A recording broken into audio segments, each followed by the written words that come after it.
we don't know who Farhan is reaching out to. We don't know if they started their manager search. I thought he was in the Cayman Islands somewhere because he was going to take time off. Yeah, I don't know what Farhan Zaidi's doing. I would hope that Greg Johnson and Buster Posey is getting together and saying, you know what, let's move on from this president of baseball operations. It's not too late to fire Farhan Zaidi.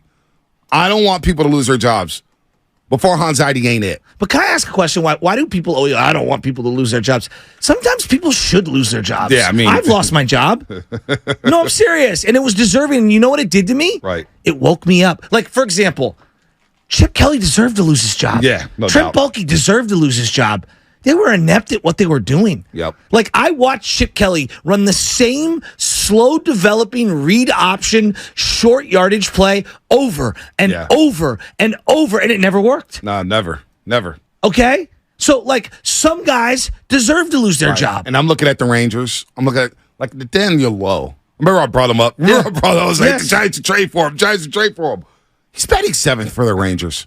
Josh Young, batting 8th for the Rangers. He's batting cleanup in 5th all season long. But you know why? The analytics didn't tell him that. Bochy's gut did. Right? I mean, the way he's handling his staff, the Rangers are rolling through teams. I mean, when Nathan Eovaldi, I feel like he pitches in every postseason every year. Am I the only one? He's always pitching in the postseason. Always. Somebody's third, fourth player. Always. And he deals. He does. He deals. All right. So you got them, and Aroldis Chapman was a little hairy yesterday in the top of the 8th. No, he's not. He's a little washed. They can't trust him. He can't throw a strike. I'm with you. Everybody's caught up to the velocity. That 102 just don't hit the same. He rhythmically can't find his mechanics. He's always off. He's always off right now. So he's getting up there in age. But you know what? Bochy will know how to use him. And Bochy knows how to get the best out of his players in this position. 49 postseason wins. And you see how happy he is. You see how much life he has in him. I agree that the Giants maybe should have moved off him. Maybe because he did. The Giants were getting stale at that point in 2017, 2018. I agree with that. I'm not going to go back and say, the Giants should have kept Bochy. But the replacement Farhan, or the guy he replaced him with, and look, I'm not trying to throw shade at Gabe Kapler, but Kapler was in a no-win situation replacing Bruce Bochy, coming off his tenure with the Philadelphia Phillies and what happened in 2016 with the LA Dodgers.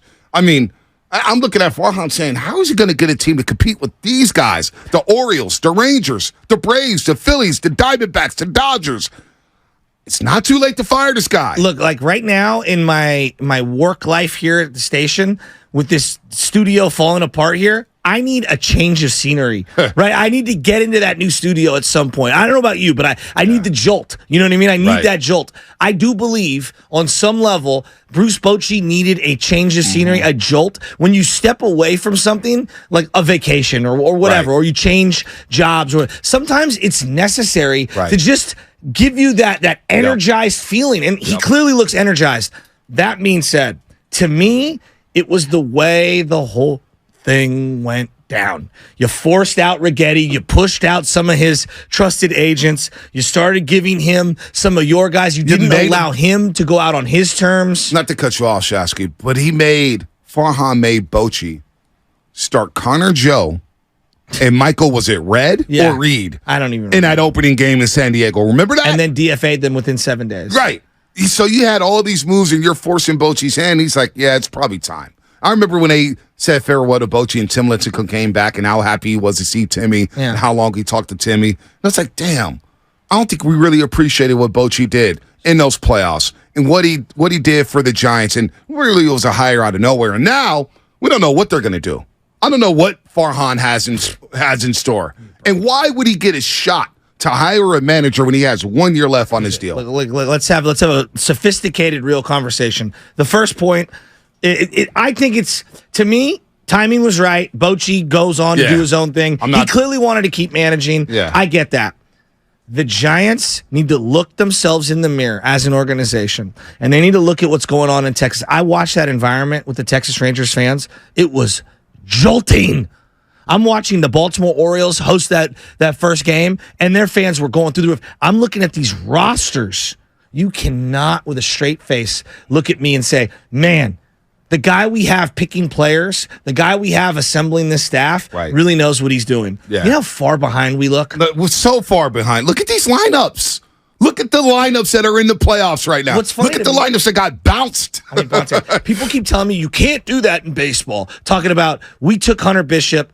and we missed out on Corbin Carroll, who's leading his team to the NLCS. We missed out on Gunnar Henderson, who's a 5-tool player. Right? 5-tool player. No, that is exactly what you do. Like, that's exact. I don't care what sport it is. You are brought in to be a farm expert, to be a prospect expert, and we've whiffed on prospects. Well, think about what the Rangers are doing with Bochy.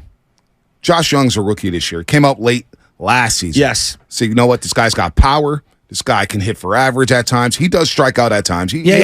But he'll hit from bombs. Yes. And he had a very good season. Then he hurt his thumb. They brought up Evan Carter. He hurt his thumb too? Yeah, he hurt his thumb too. There, go figure. That's 3 guys now. Evan Carter, prospect we heard about. Like when they talk about prospects in Texas, they mean, and they bring him up. 21 years old, batted 300 with, I think, 5 or 6 home runs in the month of September. And now he's a fixture in the middle of the lineup. He got more at-bats in the month of September than Elliot Ramos has his entire Giants career. That's embarrassing. That's embarrassing. Over 3 years. Think about that. Think about how far behind the Giants are. And he gets another shot? It's insane. And after that, I can't get over that last press conference. Have you heard a whisper? Nothing. A whisper of who their managing search is going to include? Nothing. Here's the thing. I had so much.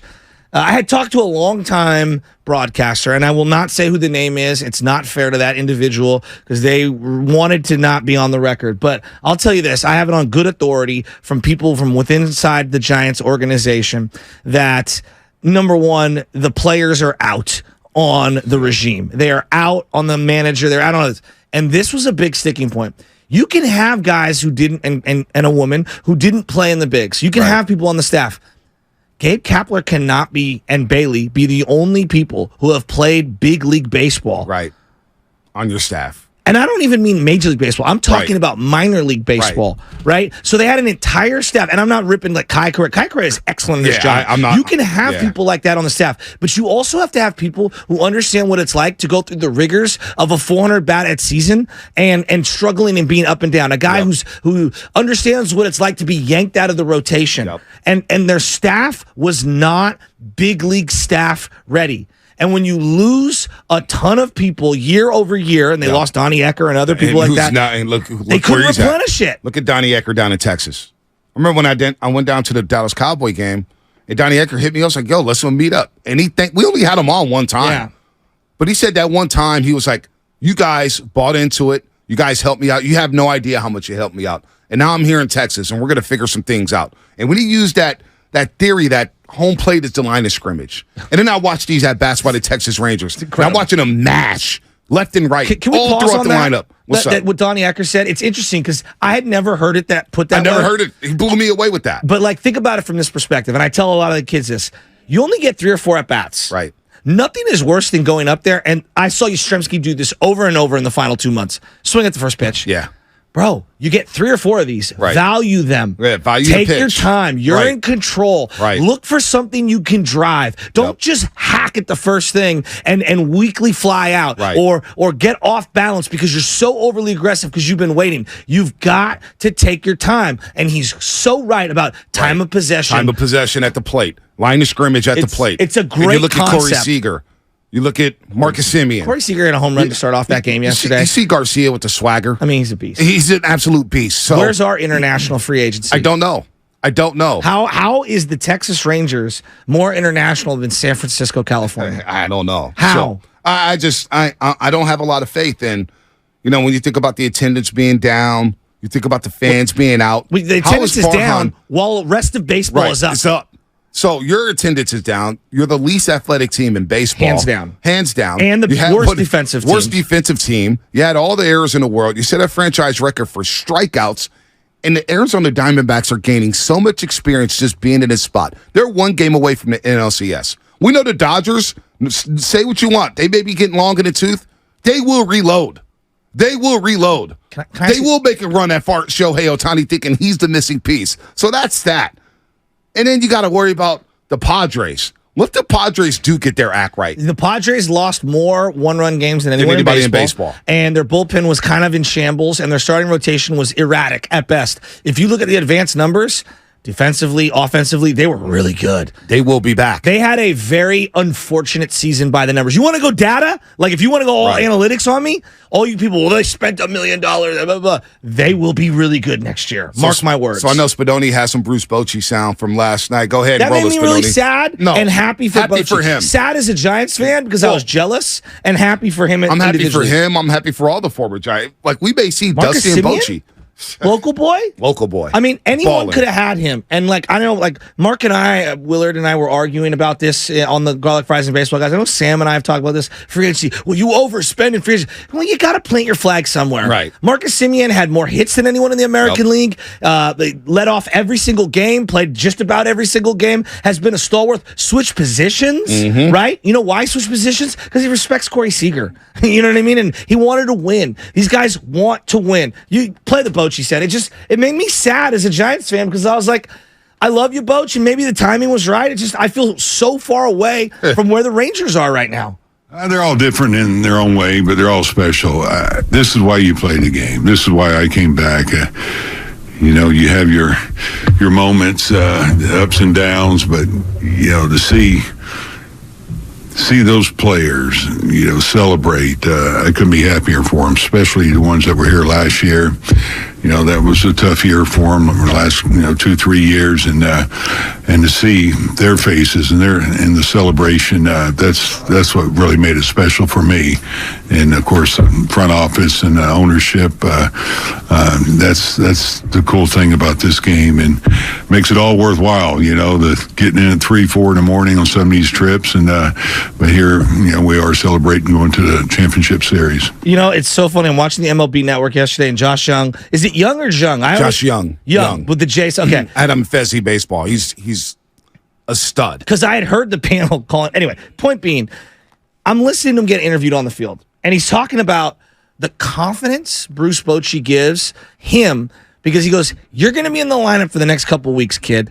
Don't worry." Right. Talking about what he said to Evan Carter. Right. Okay. Right. Just do what you need to do. I'm not going to yank you because you go 0 for 4. Right. I want you to play great defense and have good at-bats. And that calming presence of knowing that the manager had your back on a team with a lot of veterans, even though they're the young guys, it was like such a contrast. Well, think about this. Marco Luciano's first game. You just took the words right. Batting ninth, gets 2 at-bats and gets yanked. Gets yanked out of the game. Yanked out of the game, and it's sent to the minor leagues like a week later. But this is where I said forever, you could tell me how smart you are, but you lack emotional intelligence if you don't understand a 22-year-old's going to struggle if he thinks he's getting yanked every time he goes into the batter's box. That's my biggest beef with the Warriors last year. It's like, just let the youngsters play. I'm with you. Early on in the season, you're the defending champions. Just let them play. Let them play through the mistakes. Rocco, I remember when Matos got called up. I said, bet the guy second. If this guy's a prospect, I agree. Get him in the middle of the lineup. Yeah. Let's go. Let's see what he has. And Rocco's like, yeah, bat him second. They did against St. Louis, and he looked like a major leaguer. Looked like the guy had been in the league for a couple years. Then he just falls off the table. Why? Because he's driving to the ballpark. Hey, tonight I'm batting 7th. Whoa. Tomorrow I'm batting 9th. Whoa. Tonight I'm batting 8th. Whoa. Tonight I'm batting 7th. Whoa, wait. I'm not playing because you want to play Austin Slater in center. Or Brett Wisely. I'm not playing. Oh, because you brought up Wade Meckler. Oh, wait, I'm not playing because you got Carl Yastrzemski. Now I'm getting ripped saying, I need to be more physical. I'm not playing a good center field. Wait. Farhan says it in the press conference to the reporters. Yeah, Fitzgerald's our best center fielder in the system. Like, what? Well, but here's the thing. If that's the case, then why didn't you bring Fitzgerald up in August when you needed a center fielder? It's unbelievable how bad the Giants are right now. Think about that. Look at no one will say this out loud, and I will say this out loud. I do a lot of coaching. I would never allow Farhan on my diamond for my little leaguers to teach them any baseball strategies at all. You coaching? At all. At all. You think I'm joking? No, I know you're not joking. You think I'm telling joking? you, I sat there in front of Farhan. It was one of the few times I sat there in front of Farhan. I loved me and convinced me to go last Tuesday. And I'm looking at him in SF Bay Drummer. I shout out to SF Bay Drummer because he was screenshotting and it's like, look at Bonte. He came there for business. Because I wanted answers. And I'm thinking about running into Bob Myers on Sunday and how personable he is. And I'm looking at Farhan chuckle his way through an interview thinking that he's going to get a bunch of softballs. No. The heavy hitters were there at Oracle Park last week. And even Mark Willard was asking him the tough questions. Great questions. And why Gabe was my favorite. He asked him basically, why is Gabe gone and not you? And his answer was essentially, And it is what it is, and that's It what is happens. what it is, and that's what happened. I couldn't You're believe higher. it. You're higher, and he chuckled his way through the way. believe it. And I'm thinking about I'm couldn't watching believe Bochy it. yesterday. I'm thinking about the way he snapped at me, saying I was paraphrasing. I'm like, nah, dog. This is what you said. It was the greatest Here's part. the phone. Here's your quotes. yeah. This is what you said, not me. So God forbid, maybe somebody asked him about it all season long. I don't remember. I don't recall that. No. So the way he snapped at that, because he got pressed a little bit, showed me that, okay, this guy ain't got thick skin. He doesn't have it. He's not ready for a big board market. Maybe you go pull this off in Kansas City. Maybe you go to Pittsburgh. Maybe you go to Tampa Bay.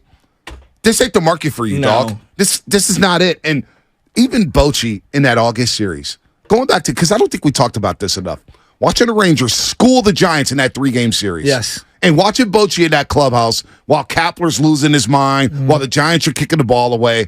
And I'm looking at Bochy, and he's probably thinking, boy, I knew that system wasn't going to work. I knew their way wasn't going to work. Bochy in the back of his mind saying, I've been playing baseball and been around the sport for 60 years. Of course. If that. These guys thought they were going to reinvent baseball.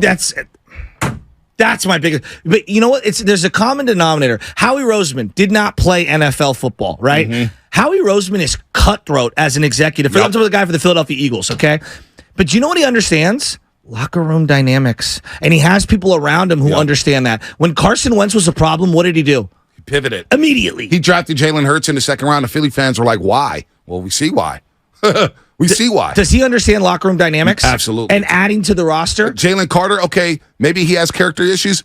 I'll take him at 9, and I'll pair him with Fletcher Cox, and I'll pair him with Brandon Graham, and I'll pair him with Hassan Reddick, and I'll get him around some veterans, and we'll get him on the right track. And so the reason I use Howie Roseman as an example is because he's a really smart guy who's very, I don't know if he's MIT educated, but he's very, he's a shrewd dude. Very smart, right? But he understands the emotional intelligence of it's a game played by humans, and if they don't get along, the guy's got to go. Farhan lacks that. He's more Daryl Morey without the swinging on big superstars than he wants to admit. Daryl Morey, you don't understand player dynamics. Howie Roseman's not trying to reinvent the game. No. He understands football. It's one at the line of scrimmage. So maybe build my trenches. Yes. Offensive line, defensive line. Yeah, that's a good point. I'm an East Coast team. We could try to get home field advantage, cold weather. Our system is built to win in January and February. Name me a baseball team. Name me a baseball team. I'm glad you brought that up. Being physical. No, because real quick, Daryl Morey, it makes me laugh that he told his teams, don't shoot mid-range jumpers. Idiot. Even if it's a good shot. Even if it's a good shot, pass out of it. If you shoot a mid-range jumper, you're going to the bench. Who are you? Basketball's been played over 100 years. You kidding me? But that's my point. And so, I look at, name me a World Series champion who played crap defense and couldn't move more than station to station. Right. Not many. And had weak starting pitching. Weak starting pitching. They'll never be a team winning a World Series with those 3 elements.